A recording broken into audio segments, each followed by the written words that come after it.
정부가 긴급 거시경제 금융회의를 열고 우리나라의 경제 기초 체질이 다른 신흥국에 비해 양호해 급격한 자본 유출 가능성이 낮다고 진단했습니다.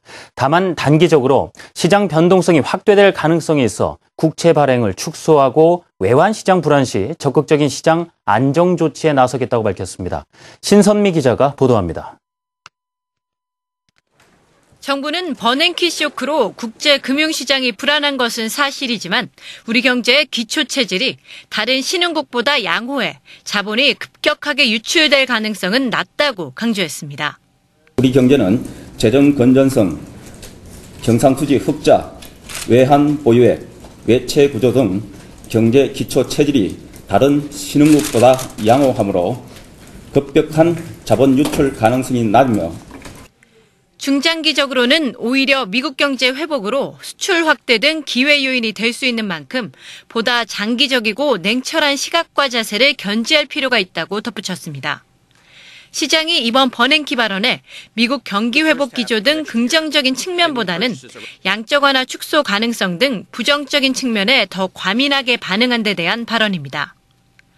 실제로 국내 금융시장은 지난 이틀 동안 주가는 3%가량 하락했고 국고채 금리는 글로벌 국채금리 상승에 따라 급등한 상황입니다.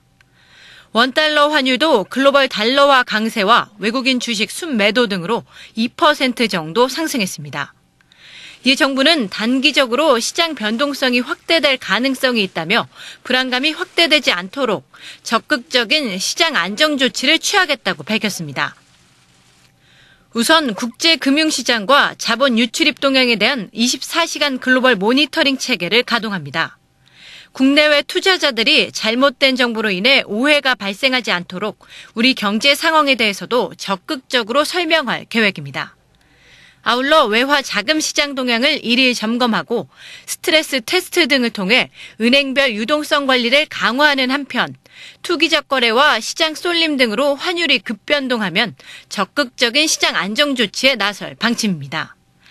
국채 시장에 대해서는 7월 장기채 발행 물량 축소 등 유동성을 탄력적으로 조정하고 회사채 시장과 중소기업 자금 사정을 면밀하게 점검해 선제적인 시장 안정 방안을 시행할 예정입니다.